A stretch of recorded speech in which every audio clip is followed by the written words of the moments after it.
আমার সামনে বসে আছে most gorgeous lady, actor cum model Srabanti Saha. Thank you so much Sumanta, আমাকে এখানে ইনভাইট করার জন্য থ্যাংক ইউ।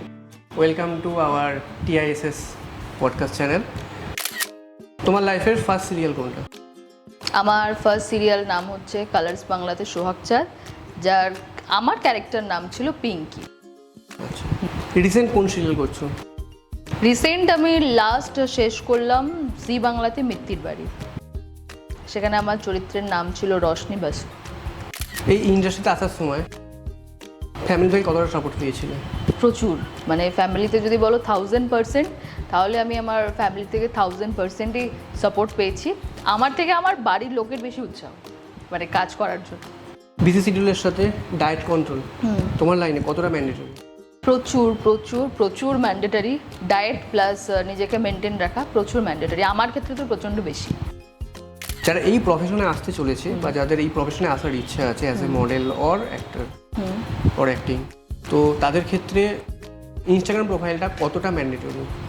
দেখো, আমি বলবো এখনকার দিনে দাঁড়িয়ে ইনস্টাগ্রাম প্রোফাইলটা ম্যান্ডেটারি, কারণ এখনকার কাস্টিং কিছু ক্ষেত্রে হয় যে তোমার কতটা ফলোয়ার্স আছে সেটার উপর ডিপেন্ড করে। আর আর সেরকম ক্ষেত্রে আমার মনে হয় না কিছু ম্যান্ডেটারি বলে। তুমি যদি ভালো কাজ করো, একদিন না একদিন ঠিকই তোমাকে কেউ না কেউ ডাকবে, আর কারো না কারো চোখে তুমি পড়বেই। এই প্রফেশনের জার্নি স্টার্ট কীভাবে? জার্নি স্টার্ট তো অনেক long long story. Journey start আজ থেকে প্রায় 6 বছর আগে বলতে পারো। লাকিলি আমাদের কালনাতেই, মানে আমি যেখানে থাকি, তুমিও থাকো, কালনাতেই একটা অডিশন এসেছিল। সেটা রাজ স্কুলে হয়েছিল। তো অডিশনটা আমি দিয়েছিলাম। এবার আমি ওটাকে সিরিয়াসভাবেই দিয়েছিলাম। এবার আমি যাব, তার সাথে আমি 5-6 জন বন্ধুকেও নিয়ে গেছিলাম। ওরা অডিশনটা দিয়েছিল মজা করে, যে আমার জন্যে ওরা অডিশনটা দিয়েছিল, বাট আমি কিন্তু এটা সিরিয়াস দিয়েছিলাম। তো অডিশনটার হওয়ার পর 3 মাস পর আমার কাছে কল আসে একটা কাজে। ওটাই আমার ফার্স্ট ব্রেক ছিল তোমার এই লং জার্নিতে কোনো ব্রেক পয়েন্ট বা যেটাতে তুমি স্যাড হয়ে গেছিলে, বা যে পয়েন্টটা থেকে তোমার মনে হয়েছিল যে কুইট করে যাই? হ্যাঁ, আমার লাইফে 2023-এর নভেম্বর মাস, কারণ ওই দিন 2023-এর নভেম্বরে আমার বাবা মারা যান। তো সেই টাইমে মনে হয়েছিল যে আমার হয়তো এবার প্রফেশনটা চেঞ্জ করার দরকার, বা এই প্রফেশনে থাকলে হয়তো আমার ফ্যামিলিকে আমি ঠিকভাবে দেখতে পারবো না। তো ওইটা ছিল আমার লাইফের তখনকার জন্য, এক দিনের জন্য মনে হয়েছিল যে আমি কুইট করে ফেলি, বাট আমার ফ্যামিলি আমাকে কখনো কুইট করতে দেয়নি। হ্যালো এভরিওয়ান, আমি Niloy. Welcome to our live podcast channel অবশেষ।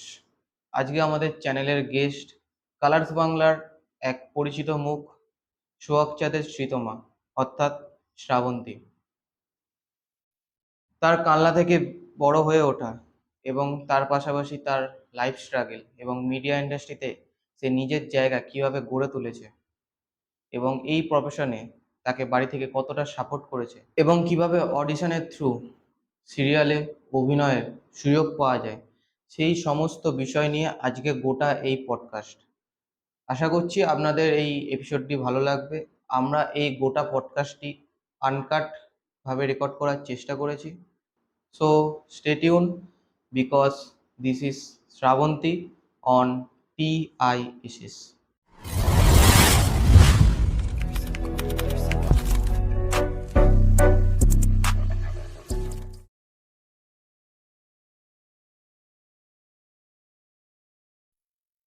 Welcome Srabanti on TISS। First বলি, কেমন লাগছে বলে এখানে এসে? আমার এখানে এসে খুব ভালো লাগছে। Thank you so much for inviting me. অনেকদিন ধরেই প্ল্যান চলছিল, বাট তোমার ডেট আজকে ম্যাচ করলো। থ্যাংক ইউ সো মাচ, আমার খুব ভালো লাগছে সবার সাথে দেখা হয়ে। তোমার বিসি শিডিউল থেকে যে তুমি টাইম বার করেছো, এটার জন্য তোমাকে অনেক থ্যাঙ্কস। তো কেমন আছো? ভালো আছি, ভালো থাকার চেষ্টা করছি।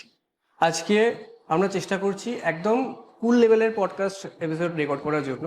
তো আমরা ডাইরেক্ট চলে যাচ্ছি একদম ওনার কেরিয়ারের আগে এডুকেশন থেকে, একদম ব্রন যেখানে হয়েছে সেইখান থেকে, মেড আপ যেখানে হয়েছে কালনা, তো সেইখান থেকে তোমার জার্নিটা স্টেপ বাই স্টেপ বলো।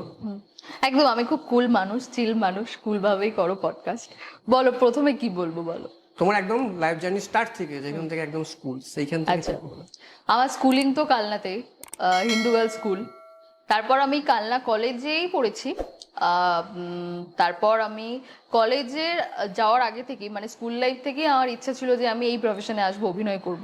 মানে আমার স্কুলে আমাকে সবাই জানতো, যারা যারা আমার ব্যাচমেট ছিল তারা যদি পডকাস্টটা এখন দেখে সবাই জানতো, মানে শ্রাবন্তী মানেই এরকম ফিল্মি ড্রামা এইগুলো চলতো স্কুলে। স্কুলে প্রচণ্ড বকা খেয়েছি, প্রচুর গার্জেন কল হয়েছে, প্রচণ্ড এই অভিনয়ের জন্যও অনেক গার্জেন কল হয়েছে, কারণ আমরা স্কুলে অনেক বন্ধুরা মিলে নাটক টাটক করতাম। তো এগুলো ছিল আমাদের স্কুলে একটা এরকম ছিল, আমাকে সবাই জানতো যে মানে অ্যাকচুয়ালি আমার নাম যেহেতু শ্রাবন্তী, তো অলরেডি তখন শ্রাবন্তী হিরোইন হিসেবে খুব ফেমাস ছিল, তো ওই হিসেবে আমাকে দেব শ্রাবন্তী বলে খচানো হতো। তো ওই থেকেই তারপর যখন স্কুল আমি শেষ মানে মাধ্যমিক দিলাম, তখন আমি বাড়িতে বললাম যে আমি এরকম মডেলিং করতে চাই, অ্যাক্টিং করতে চাই। তখন আমার বাবা আমাকে একটাই কথা বলেছিল যে যাই করো আগে এডুকেশনটা শেষ করো, তারপর কোনো কিছুতে বাধা নেই। মানে প্রত্যেকের ক্ষেত্রে যে প্রবলেমটা হয়ে থাকে যে এডুকেশন কমপ্লিটটাকে মাস্ট হয়। হ্যাঁ হ্যাঁ, না আমিও নিজেও ভেবেছিলাম যে আমি যাই করব তার সাথে আমি পড়াশোনাটাকে চালাবো, কখনো পড়াশোনাটাকে ফেলে দিয়ে আগে চলে যাব না।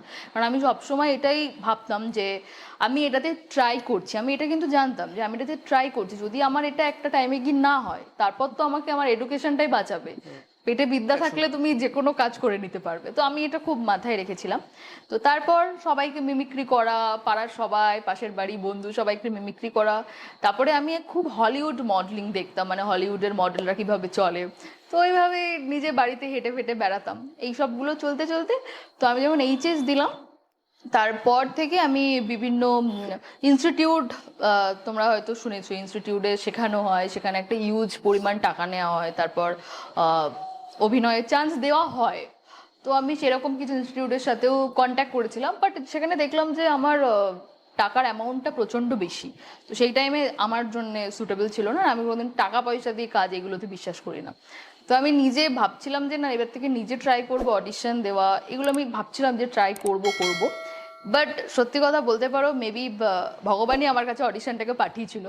আমার পিক পয়েন্ট হলো সেইটা ক্লাস 12-এর পর, যখন আমি ফার্স্ট ইয়ারে ভর্তি মানে হয়ে গেছি বাট ক্লাস শুরু হয়নি আমার কলেজে, তখনই আমাদের এখানে যে রাজ স্কুল আছে ওইখানে একটা অডিশন আসে। তো অডিশন আসে, এবার আমি ভেবেছিলাম প্রথমে আমি অডিশনটা দেবো না, বাট আমার বাড়ির লোক, আমার দিদি, মা বলেছিল যদি তুই অডিশনে না যাস তাহলে বাড়িতে আর কখনো আয়নার সামনে দাঁড়িয়ে যে ঢংগুলো করিস সেগুলো আর করবি না। তো আমি ভাবলাম, আমার তখন খুব ভয় লাগছে যে আমি একা যাবো অডিশনে, কি করব ওখানে গিয়ে। তো আমি আমার বোন টোন যারা ছিল, তারপরে বন্ধু বান্ধব সবাইকে নিয়ে চলে গেছি অডিশনে। এবার ওরা গেছে অডিশনে আমার জন্য, মানে আমি ওদের যেতে বলেছি বলে তাই, বাট আমি কিন্তু সিরিয়াসভাবেই গেছি। তো অডিশন দিলাম, ও মানে যে স্ক্রিপ্টটা ছিল একটা স্যাড স্ক্রিপ্ট ছিল, সেটাই কান্নাকাটি করে অডিশন দিলাম। বাড়িতে এলাম, ভাবলাম যে তার পরের দিনই হয়তো আমার কাছে ডাক আসবে। বাট যখন আসছে না আমাকে সবাই জিজ্ঞেস করছে কি হলো ব্যাপারটা, বন্ধু বান্ধব, তাহলে হবে না মনে হচ্ছে এটা আমার জন্য নয়।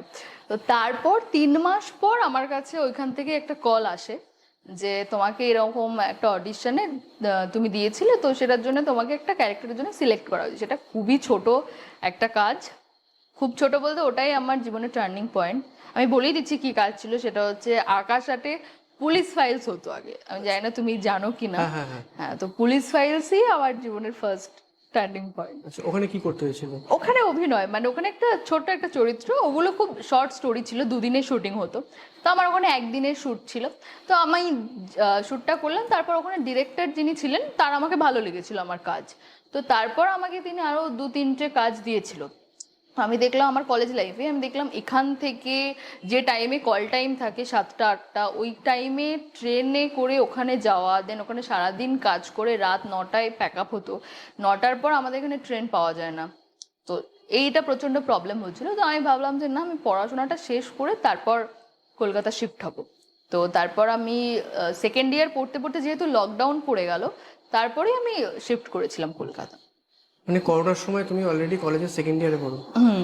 করোনার সময় আমি বাড়িতে ছিলাম, যে লাস্ট লকডাউনটা পড়েছিল যে কিছুদিনের জন্য, ওই টাইমে আমি কলকাতায় ছিলাম।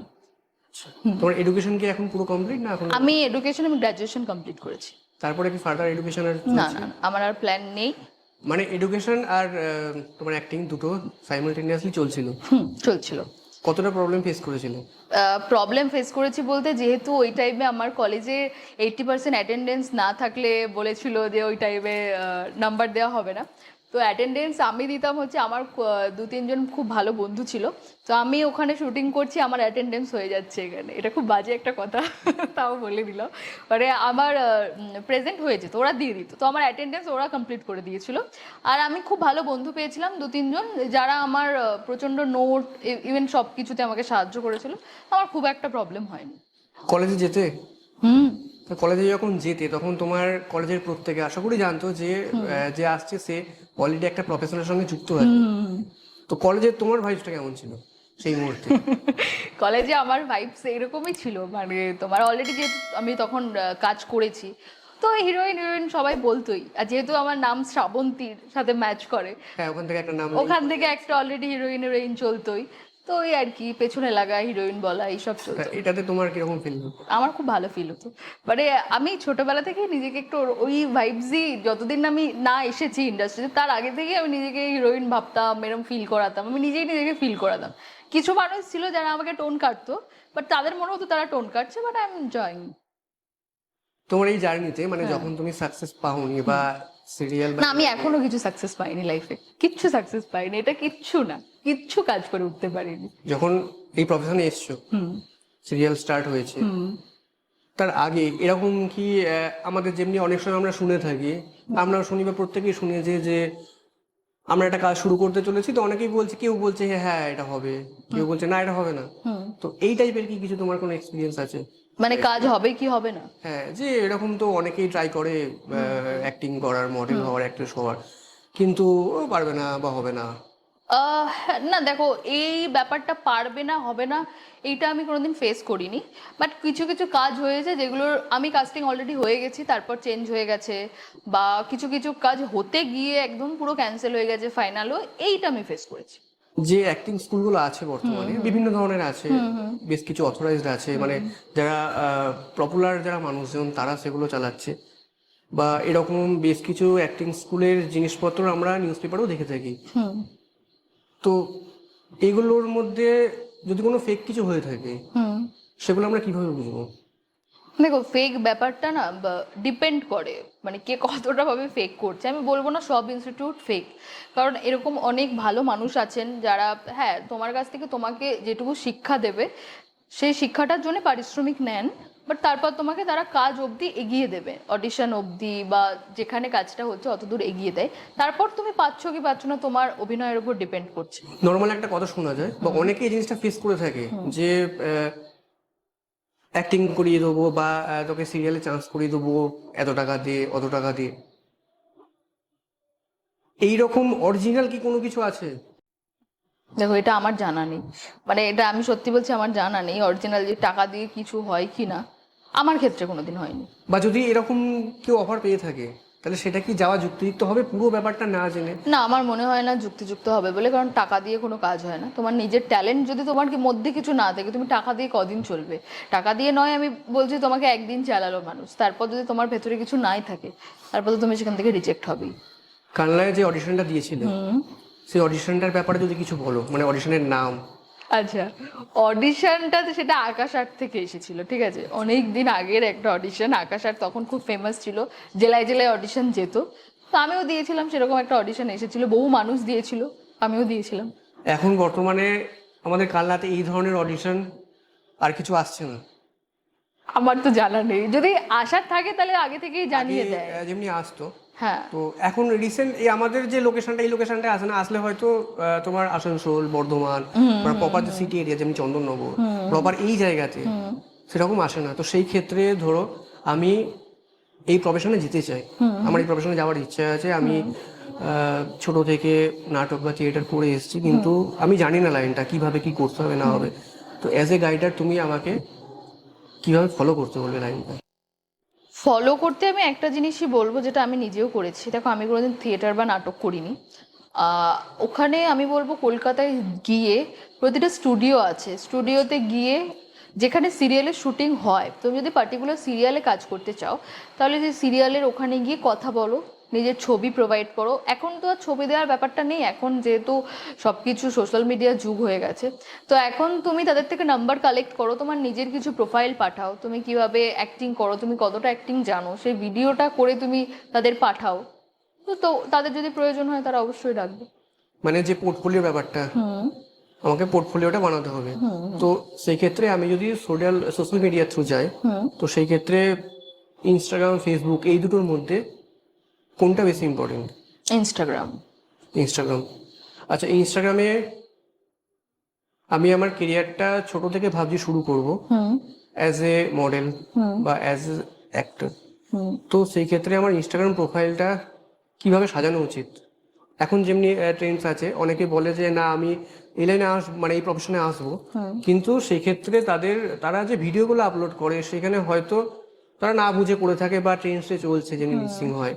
তো এই লিপসিং টাইপের ভিডিওগুলো বা যে আমরা ডেলি ব্লগ করে থাকি, শর্ট ডেলি ব্লগ যেগুলো ইনস্টাগ্রামে পোস্ট হয়, তো এইগুলোর সাথে কি অরিজিনালি অ্যাক্টিং এ চান্স পাওয়া বা ব্যান্ড কোলাবোরেশনের কোনো লিঙ্ক আপ থাকে?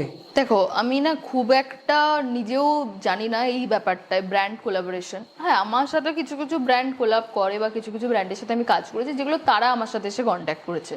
এবার যেগুলো ট্রেন্ডিংয়ে যাচ্ছে যে রিলসগুলো, তো সেগুলো মানুষ করে কারণ সেটা যদি একটা ভিউজ পেয়ে যায়, তো সেই ভিডিওটা কিছু কিছু কাস্টিং কাউচ যারা কাস্টিং করে তাদের কাছে ধরো চলে গেল, বা তারা যে ক্যারেক্টারটা খুঁজছে সেটার সাথে যদি তোমার কিছু একটা মিল পেয়ে যায় বা তোমার কিছু একটা এক্সপ্রেশন বা ডান্স, ধরো তারা কিছু একটা ডান্স মুভমেন্টে চাইছে কি তারা এরকম একটা ডান্সার খুঁজছে, তোমার যদি ডান্স স্টেপ তাদের মনে হয় যে ভালো লাগছে, অফকোর্স তারা তোমার সাথে যোগাযোগ করে। এই যে কাস্টিং কাউচের কথাটা বললে, জিনিসটা শর্টে বলো কি? কাস্টিং কাউচ যেখান থেকে কাস্টিং করা হয় তোমার যে কোনো প্রজেক্টে, যাতে যেরকম ক্যারেক্টার লাগে সেখানে কাস্টিং করা হয়। এবার ধরো আমি কোনো ভিডিও আপলোড করছি ইনস্টাগ্রামে, আমি কিভাবে বুঝবো তাদের কাছে ভিডিওটা পৌঁছাচ্ছে? মানে তাদের কাছে ভিডিও পৌঁছানোর বা রিচ করার কি কোনো প্রপার ওয়ে আছে?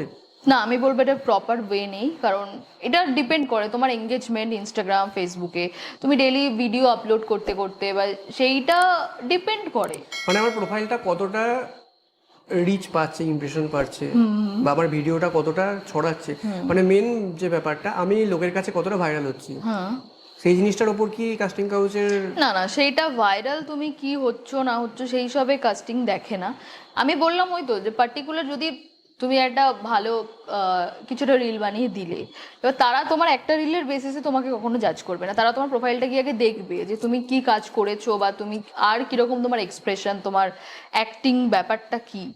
তো সেই রকম ক্ষেত্রে অনেকেও কাস্টিং করা হয়েছে, এবার আমার ক্ষেত্রে এটা ঘটেনি, তো আমি প্রপার কি হয় আমি নিজেও বলতে পারবো না। তো আঁকার সাথে কাজ শেষের পর পরের যে কাজ, সেটার মধ্যে গ্যাপ কতটা ছিল? অনেক গ্যাপ ছিল, কারণ আকার সাথে কাজ করার পর আমি নিজে খুব হতাশ হয়ে পড়েছিলাম যে আমি কলকাতায় কীভাবে স্টেবল থাকবো নিজে, কারণ আমার ক্ষেত্রে তখন কাজটা তো আমি হুজুকে পেয়ে গেছিলাম, আমি চলে গেছিলাম, তো তারপর আমার ক্ষেত্রে প্রচণ্ড প্রবলেম হয়ে গেছিলো যে আমি কি করে কলকাতায় স্টে করব, কারণ তখন আমার কাছে কাজের থেকেও বেশি ইম্পর্টেন্ট ছিল আমার কলকাতায় থাকা, রুম রেন্ট দেওয়া, নিজের এক্সপেন্সেস সব কিছু নিজেকে মেনটেন করা, তো প্রচণ্ড প্রবলেম ছিল। একটা হিউজ গ্যাপ ছিল 2 বছর। 2 বছরের পর আমি খুব মানে ট্রাই তো সব জায়গাতেই করতাম, এভরিডে ট্রাই করতাম, এখনও করি ট্রাই। তখন ট্রাই করতে করতে একদিন রাতে আমি মানে প্রায় ঘুমাতেই যাব, তো আমি অডিশন পাঠিয়েছিলাম একটা জায়গায়, তো আমাকে সেখান থেকে কল করে বলে যে আমাদের এরকম একটা সিরিয়াল কাল থেকে শুরু হচ্ছে, তো তোমাকে এই ক্যারেক্টারটার জন্য ভাবা হচ্ছে, তো তুমি কি এটা করতে চাও? তো আমি তখন ভেবেছিলাম যে আমি নিজেও কনফিউজ ছিলাম যে আমি করবো কি করবো না, তো আমি একটা কথোপকথন তাদের মধ্যে হয়েছিল, তাই আমি বলেছিলাম ঠিক আছে। তারপরে আমি নিজেও ভাবিনি যে ক্যারেক্টারটা এতদিন যাবে বা এতটা গ্রো করবে। তারপর সিরিয়ালটা 2 বছরের বেশি চলে, যতদিন চলেছে আমি ততদিন ছিলাম। আচ্ছা, সিরিয়ালের পেমেন্টের যে ব্যাপারটা হয়, কিছু থাকে যারা টেম্পোরারি পার্টিকুলার কিছু রোলের জন্য, কিছু রোল থাকে যেটা পুরো সিরিয়ালটা ওয়াইজ চলতে থাকে, তো পেমেন্টের ব্যাপারটা কিরকম কি সেট হয়? সরি, এই ব্যাপারটাতে আমি বলতে পারবো না। পেমেন্টটা ডিপেন্ড করে তোমার কিরকম কাজ, তোমার এক্সপিরিয়েন্স, সেই ব্যাপারে ডিপেন্ড করে। আচ্ছা, এটা তো বলতে পারো যে পেমেন্টটা পার ডে হিসেবে হয়, যারা একদম মানে কাদের ক্ষেত্রে বলছি বলো তো, যারা এমনি টেম্পোরারি হয়তো সবকিছুই তোমার পার ডে হয়, সবকিছুই পার ডে হয়। যারা লিড থাকে সিরিয়ালে, যারা কন্ট্রাক্টে থাকে তাদের শুধু মান্থলি পেমেন্ট হয়, বাদবাকি যত তুমি ক্যারেক্টার থাকে তাদের সবার পার ডে হয়। অ্যাজ এ অ্যাক্ট্রেস তোমার অফ স্ক্রিন রিয়েলিটি কেমন? অফ স্ক্রিন রিয়েলিটি একদম দেখো অবস্ক্রিন রিলেটিভ বলতে আমি খুব কম মানুষের সাথে মিশি, মানে আমার বন্ধু সার্কেলও খুব কম। আগে প্রচণ্ড বন্ধু ছিল স্কুল কলেজ লাইফে, প্রচুর বন্ধু ছিল, এখন আর কোনো বন্ধু নেই। এখন কালনাতে আমার একটাই বন্ধু আছে, কলকাতাতে আমার কোনো বন্ধু নেই। আছে ওই আর কি দরকারে, মানে না আছে কলকাতাতে 1-2 জন বন্ধু আছে যাদেরকে আমি জানি যে কল করলে এই টাইমে আমি পেয়ে যাব, তো এই টাইপের বন্ধু আছে। অফ স্ক্রিন রিয়েলিটি বলতে আমি লোকে আমাকে যেটা ভাবে যে এটা আমি আজকে মানে অন ক্যামেরায় বলে দিচ্ছি, লোকে আমাকে যেটা ভাবে আমার খুব অ্যাটিটিউড, কথা বলবে না, খুব ঘ্যাম, বাট এরকম কোনো ব্যাপার না। আমাকে দেখে হয়তো এটা মনে হয়, বাট আমার ঘ্যাম থ্যাম নেই। আমার সাথে কেউ কথা বললে আমি অবশ্যই কথা বলি। স্বাভাবিকতা একটা সবারই একটা ফার্স্ট ইমপ্রেশন থাকে যে ব্যক্তিটা এত উপরে উঠে গেছে। আমি কোনো উপরে উঠিনি একদম, আমি বারবার বলছি আজকে এখানে এসে আমি লাইফে কিচ্ছু করতে পারিনি। যদি বলো মাইনাসে ছিলাম, সেখান থেকে হয়তো জিরোতে আসতে পেরেছি, কিচ্ছু করতে পারিনি, কিচ্ছু না, জাস্ট ট্রাই করছি ভালো কিছু করার। একদম। মানুষের সাথে তুমি যখন ধরো কোনো রাস্তায় বেরো, মানুষ যখন তোমাকে অ্যাজ এ অ্যাক্ট্রেস চিনতে পারে, যে বলে যে না অমুক ব্যক্তিটা যাচ্ছি, এনাকে তো আমি দেখেছি বা এনাকে চিনি, কেমন লাগে? আমার ভীষণ ভালো লাগে। আমার ছোটোবেলা থেকে আমি এটাই ম্যানিফেস্ট করে এসেছিলাম বলতে পারো, কারণ ছোটোবেলা থেকে আমি এটাই চাইতাম যে আমাকে যেন সবাই চেনে, আমার সাথে যেন সবাই সেলফি তোলে, এগুলো আমি ছোটোবেলা থেকে চাইতাম, আর সেটা আমার সাথে হচ্ছে। আমার খুব ভালো লাগে সেটা। আমি এটার জন্যই কলকাতা গেছি, এটার জন্যই কাজ করেছি, তো এটা হচ্ছে। শুটিং থাকাকালীন তোমার শিডিউল একরকম হয়, শুটিং না থাকলে তোমার শিডিউল অন্যরকম হয়। শুটিং না থাকলে তোমার শিডিউলটা কীরকম? শুটিং না থাকলে একটু লেট করে ঘুম থেকে উঠি, মানে ধরো 9টা, 9:30 বা 10টা, এটা। তারপর আমার জিম, ঠিক আছে, আমার ডায়েট তো চলেই সব সময়। তারপর আমি ফার্স্ট কাজ হচ্ছে আমার জিমে যাওয়া। তারপর জিম থেকে এসে অ্যাকচুয়ালি যেহেতু কলকাতায় আমি একা থাকি, তো নিজেই রান্না করা, তো আমি সবসময় ঘরের খাবার দাবারই খাই, বাইরের খাবার খাই না। তো এসে নিজেই রান্না করা, তারপর নিজে খাওয়া দাওয়া। তারপর আমি খুব একটা দরকার ছাড়া বাইরে বেরোই না, যদি আমার কাজ থাকে বা মিটিং থাকে তবেই বাইরে বেরোই। আর যদি না যায় তো বাড়িতে আমার নিজেরই কিছু ফটো বা রিল টিল এডিট করা, এগুলো। তারপর আবার রাতে খেয়ে দিয়ে শুয়ে পড়া, এটাই একদম নর্মাল। একদম নর্মাল। তো মানুষের যেটা থাকে ধারণা যে না সেলিব্রিটি মানুষ, বিশাল হয়তো উইকেন্ডে কোনো প্ল্যান আছে, কিছু করবে। উইকেন্ডে প্ল্যান থাকে, মাঝে মাঝে থাকে। সেরকম বললাম না আমার খুব কম বন্ধু বান্ধব, তো সেরকম যদি সবার ডেট ম্যাচ করে তো উইকেন্ডে খুব কম, 6 মাসে 9 মাসে হয়তো একবার কোথাও গিয়ে পার্টি করা, এটাই প্ল্যান। হ্যাঁ, এমন না যে রোজ প্রতি মাসে রোজ উইকেন্ডে, উইকেন্ড বলতে কিছুই হয় না। উইকেন্ডে যদি ছুটি থাকে আমি বাড়ি চলে আসি, এটাই। একদম। তো এতদিন ইন্ডাস্ট্রিতে আছো অ্যাজ এ অ্যাক্ট্রেস, তোমার নিজেকে কখন মনে হয়েছে যে না আমি সাকসেস পেয়েছি বা আমি সফল? না, একদমই না, কোনোদিনই মনে হয়নি। আর সেটা যেন কোনোদিন মনে নাও হয়, কারণ যতদিন না মনে হবে ততদিন আমার কাজের খিদেটা থাকবে, মনে হবে যেন আরও কাজ করি, এটাতে আমার হচ্ছে না, আরও। তো আমার কোনোদিন মনে হয় না। আমি এমন, সত্যি বলছি, আমি এমন কিছু করিনি লাইফে যে আমি নিজেকে খুব সাকসেসফুল মনে করব। যদি কোনোদিনও ভালো কিছু করার সুযোগ পাই তখন ভগবানের আশীর্বাদে দেখা যাবে। একদম। সোশ্যাল মিডিয়ায় এখন বর্তমানে পরিচিতি বাড়ানোর জায়গাটা খুব সহজ হয়েছে। ইনস্টাগ্রাম বলো, ফেসবুক বলো বা আদার্স যে সমস্ত প্ল্যাটফর্মগুলো আছে, সেগুলোতে নিজেদের পরিচিতি বাড়ানোর জন্য মানুষ বর্তমানে রিলস বানাচ্ছে, নিজেদের ভিডিও বানাচ্ছে, যাতে তারা সমাজে একটা পরিচিতি পায়। তো অ্যাজ এ অ্যাক্ট্রেস বলো, অ্যাজ এ মডেল বলো, তোমার কি মনে হয় যে সোশ্যাল মিডিয়াতে অ্যাক্টিভ থাকাটা কতটা দরকার? দেখো, যদি আমাদের ক্ষেত্রে বলো, অ্যাক্টরদের ক্ষেত্রে আমার মনে হয় যে সোশ্যাল মিডিয়াতে অ্যাক্টিভ থাকাটা খুব দরকার। কারণ তুমি কি কাজ করছো সেই সব পোস্ট বাগেরা, তো কেউ যদি তোমার একটা প্রোফাইল পাঠিয়ে কাউকে বলে যে এই মেয়েটাকে দেখতে পারি সেটার জন্য, তখন সেই মানুষটা কিন্তু তোমার প্রোফাইলটাকে গিয়েই আগে স্টক করবে যে তোমাকে বিভিন্ন শাড়িতে, এই ড্রেসে, ওই ড্রেসে কীরকম লাগছে। তা বললে আমি এটা বলছি না যে সবসময় এখন মানুষ যেরকম তৈরি করেছে সোশ্যাল মিডিয়াটাকে, মানে বিভিন্ন ভয়ানক টাইপের ভিডিও বানিয়ে ফেমাস হওয়া, আমার ওইসবে কোনো ইন্টারেস্ট নেই। হ্যাঁ, অ্যাক্টিভ থাকাটা দরকার। এই সোশ্যাল মিডিয়ায় অ্যাক্টিভ থাকাটা দরকার, তুমি এটা বলছো। অ্যাক্টিভ থাকলে তোমার কি মনে হয় যে প্রফেশনালি যে গ্রোথ, সেটা কোথাও গিয়ে অন্যদের থেকে বাড়বে যারা অ্যাক্টিভ থাকে না রেদার? হ্যাঁ, আমি বলবো যে অ্যাক্টিভ থাকলে, ধরো কেউ অ্যাক্টিভ রয়েছে যে ধরো কাজের সাথে যুক্ত নেই, এবার কাজের ক্ষেত্রে থাকাকালীন যে মানুষগুলো আমাদের সাথে যুক্ত ছিল তারা আমার সোশ্যাল মিডিয়াতে রয়েছে, তো তারা কোথাও গিয়ে যেন আমাকে ভুলে না যায়, সেই জন্য আমার কিছু কিছু পোস্ট যেন তাদের সামনে চলে আসে, তখন তার মনে হবে ও না আচ্ছা এ তো আমার সাথে কাজটা করেছিল, একে তো এটাতে ভাবা যেতে পারে। তো আমার মনে হয় এই ক্ষেত্রে সোশ্যাল মিডিয়াটা খুব দরকার। সোশ্যাল মিডিয়ায় অ্যাজ এ অ্যাক্ট্রেস বলো, অ্যাজ এ মডেল বলো, তুমি যে সিরিয়ালে কাজ করেছো সেই সিরিয়াল রিলেটেড বা কাজ রিলেটেড পোস্ট তুমি করছো, সেই পোস্ট ছাড়া আদার্স কি পোস্ট দিয়ে তুমি নিজেকে এঙ্গেজ করছো পাবলিকলি, অ্যাজ এ অ্যাক্ট্রেস বলো, অ্যাজ এ মডেল বলো, যারা ডিরেক্টর আছেন, যারা প্রডিউসার আছেন, তাদেরকে তুমি তোমার স্কিলটা যে দেখাবে সেটা কিভাবে দেখাবে? মানে তোমার ধরো এখন সিরিয়াল নেই অ্যাজিউম করো, তো তুমি সেক্ষেত্রে নিজের কি ভার্চু বা কি কোয়ালিটি শো করবে তাদের সামনে?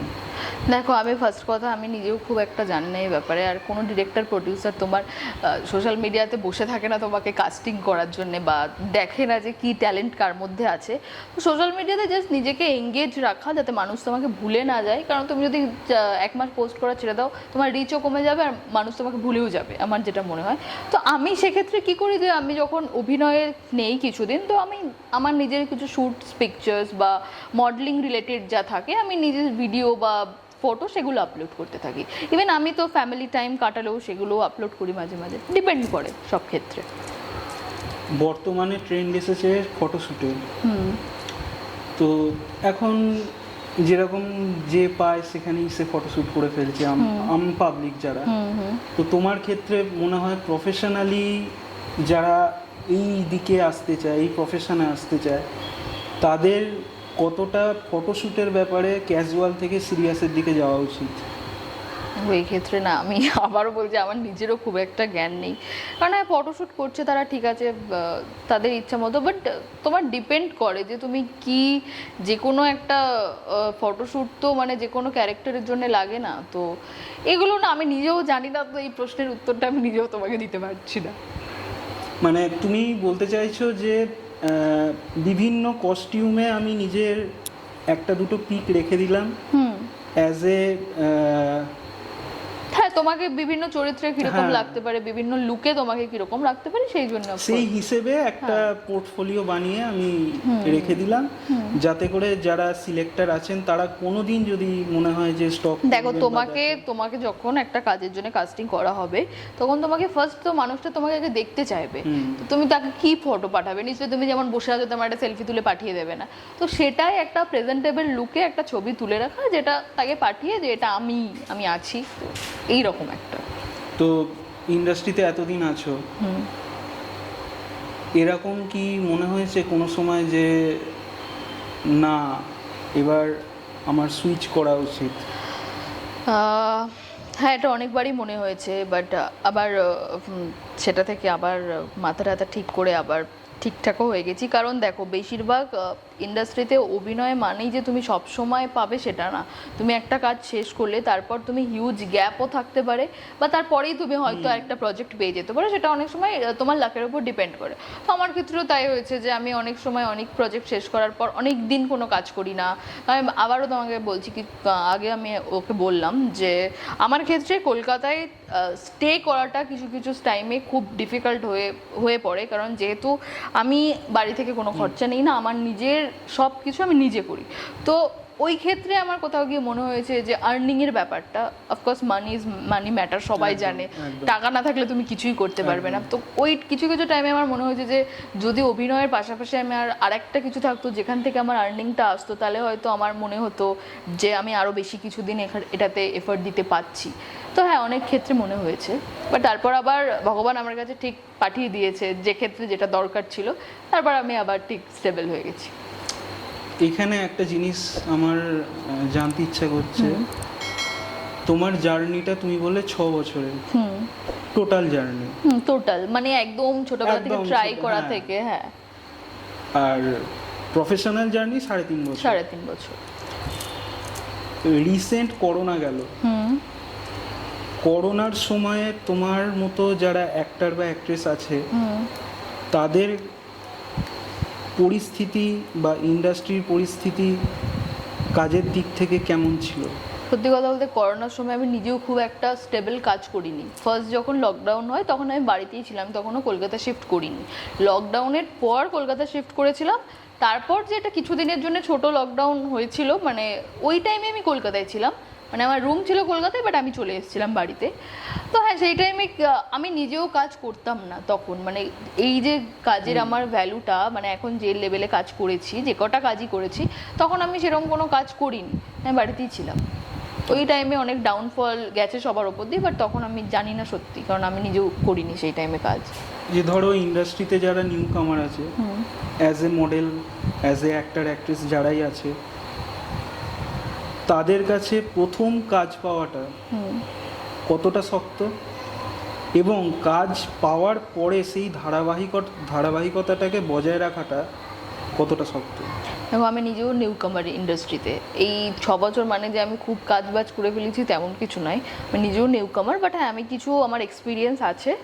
আর হ্যাঁ বলবো যে ইন্ডাস্ট্রিতে কাজ পাওয়াটা ভীষণ টাফ আজকালকার দিনে দাঁড়িয়ে, কারণ প্রচুর অপশানস, প্রচুর সবাই প্রেজেন্টেবল, সবাই এখনকার দিনে বেশিরভাগ মেয়েরা খুব প্রেজেন্টেবল, তো প্রচুর টাফ আজকালকার দিনে তুমি ঠিকভাবে একটা কাজ পাওয়াতে টাফ। সেটা আরও বেশি টাফ, কারণ ধরো কাজটা তুমি পেয়ে গেলে, তুমি লাফাতে লাফাতে কাজটা পেয়ে গেলে, আমি কথার কথা বলছি, তারপর যে সেই কাজটাকে আমি মেনটেন করব, ওইটা আরও বেশি টাফ। তারপর কাজটা আমার শেষ হয়ে যাওয়ার পরে নিজেকে মেনটেন করা, নিজে ঠিকঠাক ভেবে চিন্তে আর একটা কাজ নেওয়া, সেইটা আরও বেশি টাফ। কাজ এই জায়গাটাতেই একটা ব্যাপার আছে যে আমি তো একটা প্রজেক্টে ঢুকলাম, নেক্সট প্রজেক্ট কিন্তু আমি জানি না কবে আসবে বা কবে পাবো। তো এরকম কি হয় যে আমি একটা প্রজেক্টে ঢুকে আছি, আমি একটা প্রজেক্টে থাকাকালীন অন্য একটা প্রজেক্টের সাথে কন্ট্রাক্টের এলাম বা টাই আপ করলাম যে না আমার এই প্রজেক্টটা শেষ হয়ে গেলেই পরের প্রজেক্টে আমি এটাতে চলে যাব, তো এই জিনিসটা কি হয়? হ্যাঁ, এই জিনিসটা হয় বলতে আমি নিজেও একসাথে 3টে প্রজেক্ট করতাম, তো সেই ক্ষেত্রে টাইম নিয়ে খুব প্রবলেম হয়। আর সেটা করা যায়, সেটা ওরম কোনো ব্যাপার নেই, বাট তুমি যদি লিড না করো তাহলে এটা প্রবলেম হয় না, বাট যারা লিড করে তারা কখনো একটা ছেড়ে অন্যটায় যেতে পারে না, একটা শেষ হওয়ার পর তারপর যেতে পারে। যেহেতু আমি এখন অবধি লিড করিনি, তাই আমি অনেকগুলো প্রজেক্ট একসাথে করেছি, just because of time management. Time management, এবার তুমি যে প্রোডাকশনে কাজ করছো তারা তোমাকে ছাড়বে কি না, তো তারা তোমাকে ছাড়তে রাজি হচ্ছে কি না অন্য প্রজেক্টে, এগুলো সব কিছু ডিপেন্ড করে। তো আমার ক্ষেত্রে কোনো প্রবলেম হয়নি সেইগুলো নিয়ে, তো আমি তাই একসাথে 3টে প্রজেক্ট করেছি একটা টাইমে। ওই ক্ষেত্রে খুব প্রবলেম হয়ে যায় টাইমিং নিয়ে, বাট হ্যাঁ ম্যানেজ করে করেছিলাম। অ্যাজ এ অ্যাক্ট্রেস যারা নিউ কামার আছে তাদেরকে কি বলতে চাও এই প্রফেশন নিয়ে, যারা এই প্রফেশনে নতুন আসতে চায়? তাদেরকে এটাই বলতে চাই, খুব ভেবে চিনতে এসো, মানে খুব এটাকে দেখে যে খুব গ্ল্যামারাস মনে হয়, অ্যাকচুয়ালি সেটা না, এটা খুব টাফ একটা প্রফেশন। আমি নিজে এসেও নিজে সেটা বুঝতে পারছি, প্রচণ্ড টাফ, মানে প্রচণ্ড টাফ। সবাই যেটা ভাবে খুব ইজি, সেটা একদমই নয়। তাই আমি বলবো যারা আসতে চাইছে তারা ভেবে চিনতে এসো এই প্রফেশনে, আর একটা ব্যাকআপ কিছু নিয়ে আসা উচিত। মানে আমি বলবো যে শুধু অভিনয় মানে অভিনয়টাই আমি করব ওইটা না, তার পেছনে যেন অভিনয়টা আমার যদি না হয়, আজকে আমি কোথাও গিয়ে যেন ডিপ্রেশনে না চলে যায়, তার অভিনয়টা এখন আমার কাছে নেই, আমার কাছে ব্যাকআপ একটা অপশন রয়েছে, এইটা ভেবে আসা উচিত। এখনকার দিনে অপশন অ্যাভেলেবেল, আজকে আমি কাজ করলাম না, আমার জায়গায় অন্য কেউ কাজ করলো, তুমি কাজ করলে না, তোমার জায়গায় অন্য কেউ কাজ করলো। সেই জায়গায় নিজেকে ধরে রাখাটা, তুমি যে তোমার কাজটাকে দেখাবে, যে ডিরেক্টর বলো, যে প্রডিউসার বা যারা সিলেক্টর আছে, তারা যে বলবে যে না আমি এই ব্যক্তিটাকেই নেব, সেই রহস্যটা কি, মানে পারফেকশন যেটাকে বলে? দেখো, পারফেকশন এরকম কিছু নেই, আমি বলবো বেশিরভাগ লাক তোমার কাজ করে। তো আমি আগে খুব ভাবতাম, যেমন আমার অনেক প্রজেক্ট আমাকে সিলেকশনের পরেও সেখান থেকে আমি ক্যান্সেল হয়ে গেছি, আমি জানি যে আমি কালকে হয়তো কাজটা করছি, আর তারপর শুনছি যে না তোকে এটাতে না কাস্টিংটা করা হচ্ছে না, এটাতে অন্য কাউকে কাস্টিং করা হচ্ছে। তো এই আমার ক্ষেত্রে অনেকবার এরকম ঘটেছে, মানে একদম আশা এখানে থেকে একদম এরকম ব্রেকডাউন হয়ে গেছে। তো আমি আগে খুব ভাবতাম এগুলো নিয়ে, এখন খুব একটা ভাবি না, কারণ আমি মনে করি আমার জন্য ভগবান যেটা লিখে রেখেছে সেটা আমি ঠিক পাবো, সেটা আমার থেকে কেউ ছিনিয়ে নিতে পারবে না।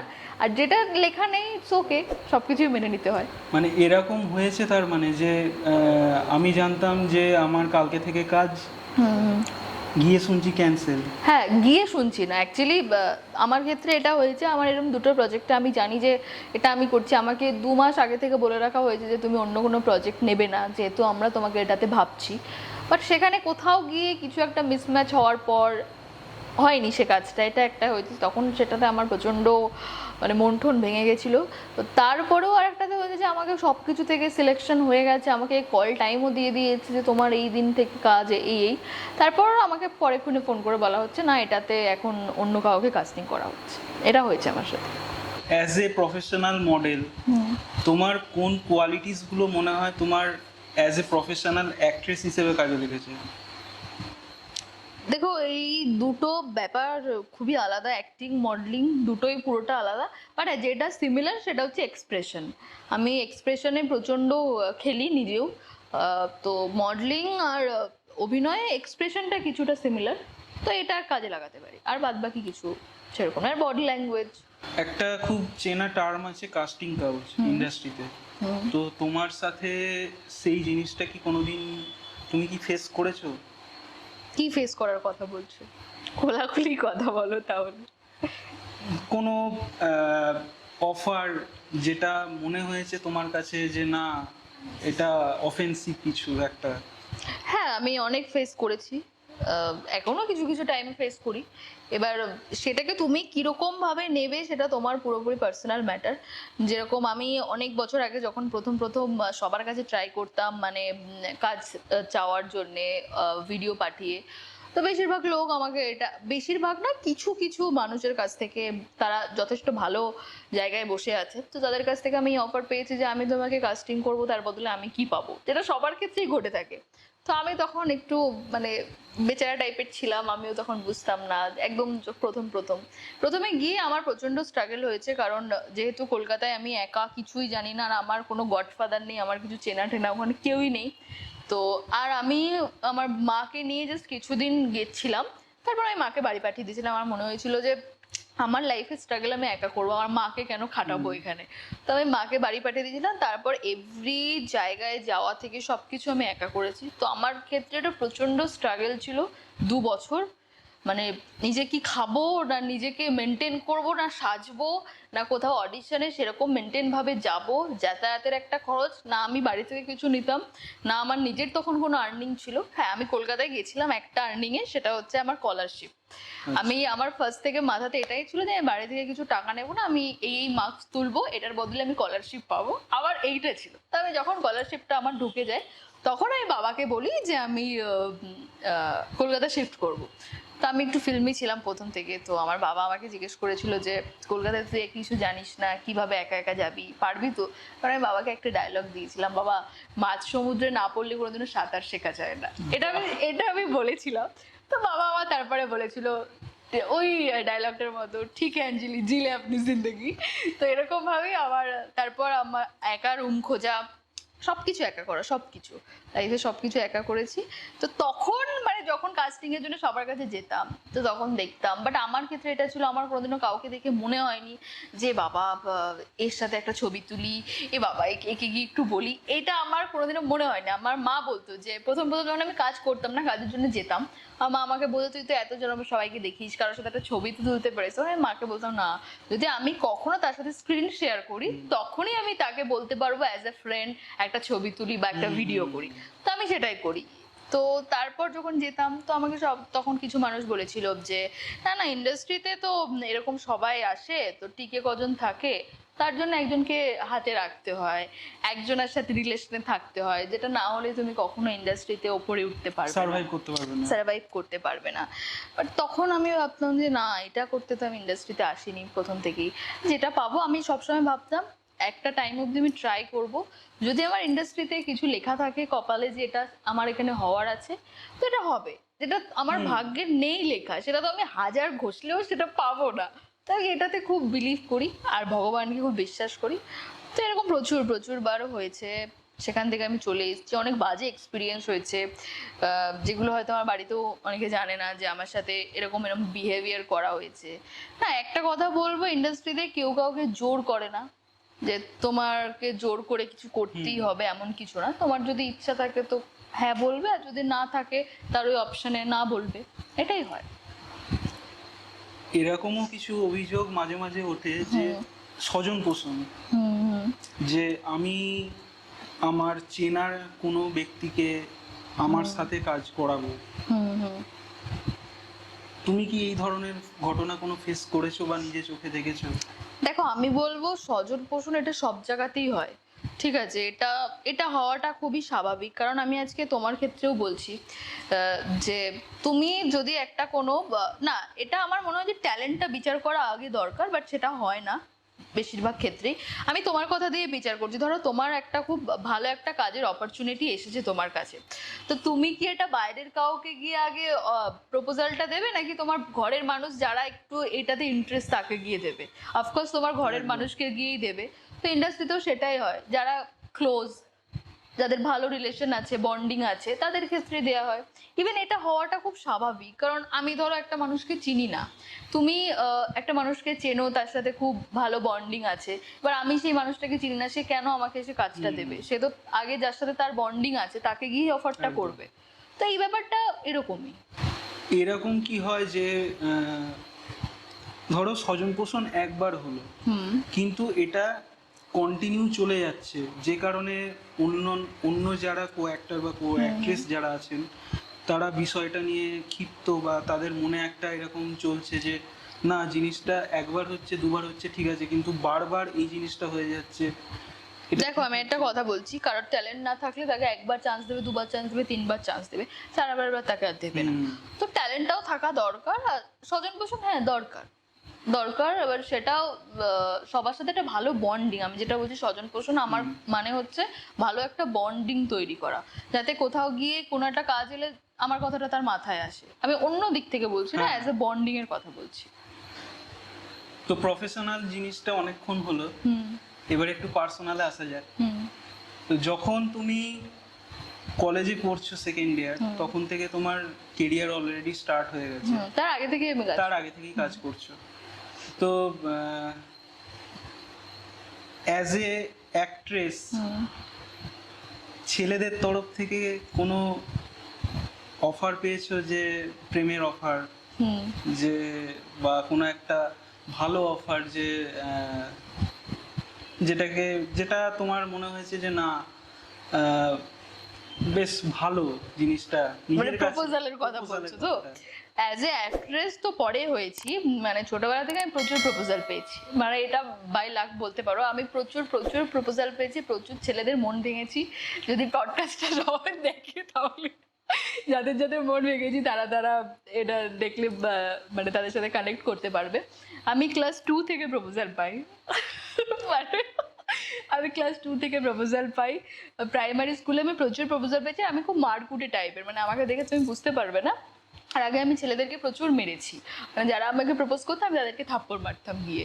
তো তো সবাই ভয় পেত, মানে আমাকে এখনো আমার বন্ধু বান্ধব খুব ভয় পায়, যারা যারা মানে ভাবে যে বলতে আসবে। তো আমাকে দেখে সবাই একটু ভয় পেত। তো ওই কোথাও গিয়ে একটা মেয়ে বন্ধুর মাধ্যমে গিয়ে বলা, আর আমাকে পটানোর আগে আমার বাড়ির লোককে তারা আগে পটাতো, মানে আমার মা দিদি, এই ব্যাপারগুলো। মানে আমার দিদি মা চাইতো যে আমি হ্যাঁ বলে দিই কিছু কিছু মানুষকে, না না না না হ্যাঁ এটা এখন বলা যাবে না। এরকম প্রচুর পেয়েছি ছোটবেলা থেকে। আর কলেজে ওঠার পর হ্যাঁ প্রচুর পেয়েছি। কলেজে ফার্স্ট ইয়ার থেকেই, মানে যবে থেকে কলেজে পা দিয়েছি তবে থেকে প্রচুর ছেলেদের ডিস্টারবেন্স ছিল। কিছু কিছু ক্ষেত্রে এটা আমার কাছে ডিস্টার্ব হয়ে উঠেছিল। মানে একটা টাইম ছিল যখন আমি টিউশনে যেতাম, কিছু কিছু ছেলে আমাকে এত ডিস্টার্ব করতো, রাস্তার মোড়ে মোড়ে দাঁড়িয়ে থাকতো। তো আমার কাছে সেগুলো ভীষণ ডিস্টার্বিং ছিল, আমি চাইতাম এগুলো না ঘটুক। এরকম প্রচুর। তারপর আমার বাড়ি থেকে গিয়ে সেই ছেলেদের বাড়িতে মানে ধমক টমক দেওয়া, যেন আমাকে আর ডিস্টার্ব না করে, এরকমও হয়েছে। প্রচুর আছে এরকম স্টোরি। মানে এরকম কোনো পার্টিকুলার মোমেন্ট আছে যেটা তোমার কাছে মনে হয়েছে যে না, এটা এই ঘটনাটা মেমোরেবল? মেমোরেবল একটা ঘটনা আমি বলছি, সে যদি পডকাস্টটা দেখে এখন সে কানেক্ট করতে পারবে নিজের সাথে। হ্যাঁ, তো আমার জন্মদিনে আমি জানি না কার তরফ থেকে একটা গিফট আসে, ঠিক আছে, প্রতিবার এটা আমার সাথে কলেজ লাইফ অবধি যতদিন আমি এখানে ছিলাম হয়েছে। তো পরে জানতে পেরেছিলাম সেটাকে। তো এরকম 3-4 বার ঘটেছে। আমার জন্মদিনে একদিন আমি রেডি হচ্ছি, তো একটা বাচ্চা ছেলে আমার কাছে একটা গিফটের বড় বক্স এনেছে। তো বলছে দিদি এটা তোমাকে দিল একটা দাদা। এবার আমি বলছি কে দিল? ও আর বলতে পারছে না, বলতে রাস্তা থেকে একদিন দিয়ে পাঠালো। না আমি তো ভয় পাচ্ছি, আজ বোমটাও মাছে নাকি, মানে আমাকে মেরে টেরে ফেলবে নাকি, আমার এই একটু মাথায় আসে। তো আমি তখন আগে ভিডিও, আমি বাবাকে বলছি তুমি এটা ভিডিওটা ধরে দাঁড়াও, ধরো এটা আমি বক্সটা খুললাম, ফেটে গেল, আমি মানে মরে টরে গেলাম, তো এটা তুমি পুলিশকে দেখাতে পারবে। আমি ঘরেও তুলিনি গিফটটা, এত বড় যে গিফটটা পাঠিয়েছিল, বাইরে দাঁড়িয়ে সেটা খুলছি। তারপর খুলতে খুলতে দেখছি যে সেটাতে একটা তাজমহল, ঠিক আছে, মানে যে আমাকে ভালো ভালো বাসতো হয়তো, যে মানে লাইক করতো, সে পাঠিয়েছে একটা তাজমহল, তার সাথে আবার এরকম বড় বড় চিঠি, তারপরে কি 1 লেটার চিঠি মেবি কিছু একটা হতো, 1 2 3 এরকম কিছু লিখে ফিখে চিঠি ওই রকম। তারপরে একটা ল্যামিনেশন করা রুমাল, ঠিক আছে, মানে আমার নাম লেখা, নিজের হাতে সেলাই করা এরকম। তো তার সেই রুমালটা কাটলে আর একটা ল্যামিনেশন করা চিঠি পাওয়া যাবে। তো এরকম বহুত গিফট পেয়েছি। তো তারপরের বছর রাধাকৃষ্ণের মূর্তি, মানে প্রেমের স্বরূপ বহুত এরকম গিফট পেয়েছি। তো তারপরে কোথাও গিয়ে একটা হাতের লেখা দেখে আমি বুঝতে পারলাম যে না, এর মেসেজ করা টাইপ আর এইখানে এর হাতের লেখার কিছু একটা ওয়ার্ড মিলে গেছিলো। তো আমি তাকে জিজ্ঞেস করেছিলাম এগুলো কি তুই পাঠাতি? তখন ও বললো না না আমি না, এটা আমি পাঠাইনি, বাট ওই পাঠাতো, আমি বুঝে গেছিলাম পরে। তো এটা আমার কাছে খুব মেমোরেবল। আর একটা মেমোরেবল প্রপোজাল হচ্ছে, আমি টিউশন থেকে আসছিলাম, তো যেহেতু প্রতিটা টিউশনে আমার পেছনে 2-3 জন করে এরকম ছেলে থাকতো যারা আমাকে লাইক করে, আমি তাদেরকে মারধর করি, এরকম একটা ব্যাপার। তো আসছি, তো আমার দুটো বন্ধু, তার মধ্যে একজন আমাকে লাইক করে আর একজন আমার সাথে এমনি আসছে। তো এবার যে আমাকে প্রপোজটা করবে সে আজকে ভেবে নিয়েছে যে আমি শ্রাবন্তীকে প্রপোজ করব। এবার কোথায় করবে, আমি তো দাঁড়াচ্ছি না, তো আমি চলে এসেছি। তখন একটা মিছিল চলছিল রাস্তায়, ঠিক আছে। তো এই মিছিলের মধ্যে সে আমাকে প্রপোজ করে, রাস্তায় হাঁটু গেড়ে বসে মিছিলের মধ্যে প্রপোজ করে। তো মিছিলে যেসব টোটোওয়ালারা ছিল তাকে উল্টে বকা ঠকা দেয় যে মিছিলের মধ্যে প্রপোজ করার জন্য। তো এরকম একটা আছে মেমোরেবল। আরও এরকম অনেক মেমোরেবলই আছে, কোনটা বলবো, এরকম প্রচুরই আছে। তো এই দুটো আমার খুব মেমোরেবল।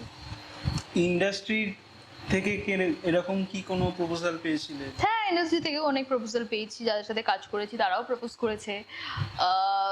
যাদের সাথে কাজ করতে গিয়ে আশা করিনি এদের থেকে প্রপোজাল পাবো, তারাও প্রপোজ করেছে। ইভেন যাদেরকে আমি ছোটবেলা থেকে ক্যামেরায় দেখে একটা ক্রাশ ব্যাপার ছিল, মানে আমার মনে হতো একে খুব ভালো লাগে, তো ইন্ডাস্ট্রিতে গিয়ে দেখেছি না, ওটা ওই অতদিনই ঠিক আছে, এখন এসে আর মনে হচ্ছে না, ভালো লাগছে না। তো ওই রকম কিছু মানুষের থেকেও প্রপোজাল পেয়েছি। বর্তমানে লাভ রিলেশন নিয়ে তোমার কি ধারণা? লাভ রিলেশন মানে কি? একটা রিলেশনে যাওয়া, যেরকম আজকালকার দিনে যে সবাই একটা রিলেশনশিপে আছে। আচ্ছা, মানে আমার ক্ষেত্রে এখনকার দিনে তো অ্যাকচুয়ালি রিলেশনশিপ এখন সবই শিপে চলে, মানে রিলেশনশিপ, সিচুয়েশনশিপ, বিভিন্ন মানে। তো এই বিষয়গুলো নিয়ে তোমার কি মত? দেখো, আমি এটা সত্যি কথা বলি, এখানে বললে হয়তো কেউ বিশ্বাস করবে না, আমি এখন অব্দি একটাও প্রেম করিনি। এটা কেউ বিশ্বাস করবে না আমি জানি, বাট এটাই সত্যি কথা। আমি প্রচুর প্রপোজাল পেয়েছি, সবাইকে রিজেক্ট করেছি, মারধর করেছি একটা বয়সে, ঠিক আছে, বাট যখন আমার মনে হয়েছে প্রেম করা দরকার তখন আর কাউকে পাইনি। তো এখনো অবধি আমার কোনো প্রেম হয়নি। হ্যাঁ, এখন আপাতত প্রেম করার ইচ্ছা নেই। আগে কেরিয়ারটা আমি খুব ইম্পর্টেন্স দিই নিজের লাইফে। তো যতদিন না আমার মনে হচ্ছে কেরিয়ারে আমি একটা কিছু করেছি, ততদিন আমার মনে হয় যে রিলেশনে গেলে আমার কেরিয়ারের পক্ষে ক্ষতি হবে। বাট হ্যাঁ, রিলেশন তো সবারই খুব দরকার, নিজের পাশে একটা মানুষকে যার সাথে ফিউচারে থাকা যায়। হ্যাঁ, সেরকম যদি আমার লাইফে কখনো কারোর আশা থাকে তখন চলে আসবে ঠিকই, বাট এখন আপাতত ইচ্ছা নেই, পরে ভাববো এটা নিয়ে। কাজের সূত্রে বহু বছর বাইরে থাকছো, তো সেই হিসেবে বাড়ির বাকি সদস্যদের সাথে অ্যাটাচমেন্টের যে ব্যাপারটা, সেটা কেমন, কার সাথে কেমন? দেখো, কাজের সূত্রে আমি বাইরে যতই থাকি আমি বাড়ির সাথে অলওয়েজ কানেক্টেড থাকি, কারণ আমার লাইফ আমার ফ্যামিলি ছাড়া আমি কিছু বুঝি না। মানে সকালবেলা কটায় ঘুম থেকে উঠবো, সেটা থেকে রাত কটায় ঘুমাতে যাব, অল টাইম আমি ফোনে কানেক্ট থাকি বাড়িতে। ইভেন আমি যখন ঘুমাতে যাই মাকে ফোন করি, ঘুম থেকে ডেকেও দেয় আমার মা।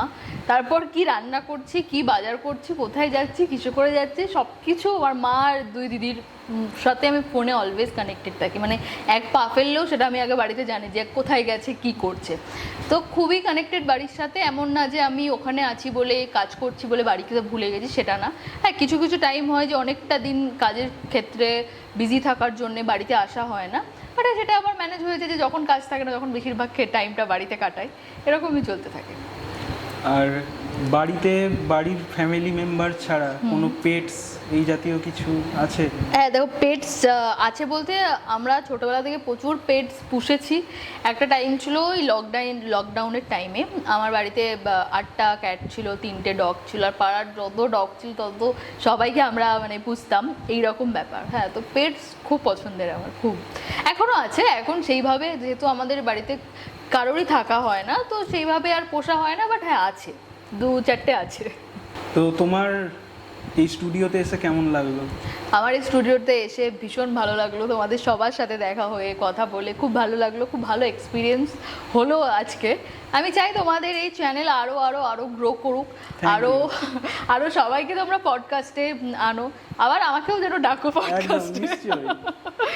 খুব ভালো হোক তোমাদের আগামী ভবিষ্যৎ। একদম, তোমাকেও বেস্ট অফ লাক ফিউচারের জন্য। Thank you so much.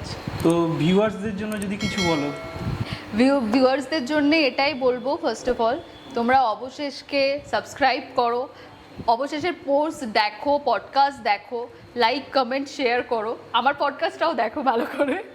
আর বলবো যে যারা যারা অভিনয়ে আসতে চাইছো, মানে আমি এমন কিছু করে ফেলিনি অ্যাক্টিং লাইফে, আমিও এখনও শিখছি, কাজ করছি, তো আমাকে যেটা জিজ্ঞেস করলো যে অভিনয়ে যারা আসতে চাইছো তারা অবশ্যই নিজে খাটো, টাকা পয়সা দিয়ে কিছু হয় না, নিজে খাটো, খেটে জানো ব্যাপারটা যে অ্যাকচুয়ালি ইন্ডাস্ট্রিটা কী, তারপর পা বাড়াও। সবার জন্য বেস্ট উইশেস, বেস্ট লাক সবার জন্য রইলো, and thank you so much for inviting me. Thank you.